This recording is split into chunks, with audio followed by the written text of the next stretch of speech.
এখন গরম জল খাচ্ছি।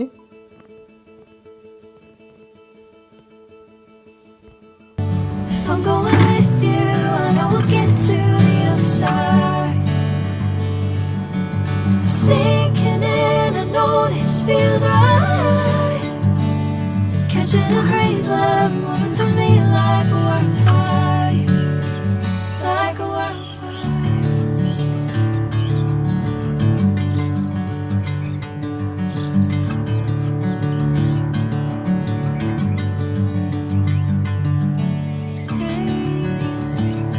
Never the same.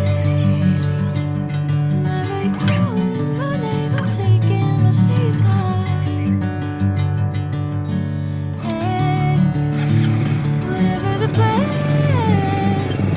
I know I'm holding the best of me out of my hands. I know you always understand. Bring me into golden sunlight. If I'm going with you, I know we'll get to the other side. Sinking in, I know this feels right.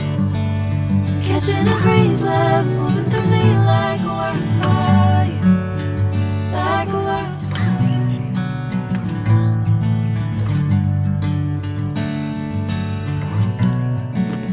এই যে আমি চলে এসেছি আমাদের সাইডে, এসে আমি প্রথমে মাছ কিনে নিলাম।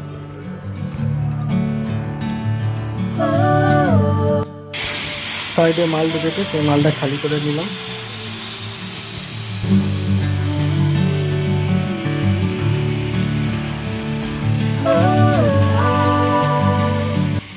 এখানে সমস্ত এমপ্লয়িরা খাওয়া দাওয়া করে, এখানে সবাই খাওয়া দাওয়া করছে, সেটাই তোমাদের সাথে শেয়ার করছি। এই যে সব বসে আছে খাওয়া দাওয়া করছে, আমি এখানে শুয়ে শুয়ে একটু ল্যাদ খাচ্ছি। যা গরম ভাই, কি আর বলবো, থাকা যাচ্ছে না বাইরে, আর এখানেও থাকা যাচ্ছে না, প্রচুর গরম। এখন যাচ্ছি ডিজেল আনতে। 3-4টে পাম্প ঘুরলাম, কোথাও ভাই ডিজেল দিল না জারে। এখন নাকি নিয়ম হয়েছে গোটা পশ্চিমবঙ্গে কেউ ভাই জারের মধ্যে ডিজেল দেবে না, ধরতে পারলে নাকি 6 মাসের জেল। তো যাই হোক ভাই, তেল তো লাগবে, তেল ছাড়া তো কাজ হবে না। অনেকটা হয়রানি হচ্ছে, কিন্তু গাড়ি নিয়ে এখন যাচ্ছি তেল আনতে। গাড়ির ট্যাঙ্কিও ছোট, বেশি তেলও নিতে পারবো না, এরা আবার 200 লিটারের বেশি তেলও দেবে না। একদিকে ভাই মন খারাপ, প্রত্যেকটা গাড়ি যদি এইভাবে নিয়ে যায়, এইভাবে নিয়ে আসি, তাহলে তো আমার যেতে আসতেই 10 লিটার তেল এখানেই চলে যাবে। যদি 3টে গাড়ি যায়, 3টে গাড়ি গেলে 30 লিটার তেল আমার চলে গেল। এতে তো ভাই লাভের থেকে বেশি ক্ষতি হয়ে যাচ্ছে। তো যাই হোক, টুকটুক করে আমরা রাস্তা পেরোতে পেরোতে আমরা চলে এলাম পাম্পের কাছে। ফাইনালি পাম্পে এসে পরিমাণ মতো যেটুকু তেল ধরতো গাড়িতে, সেটুকু তেলই গাড়িতে নিলাম।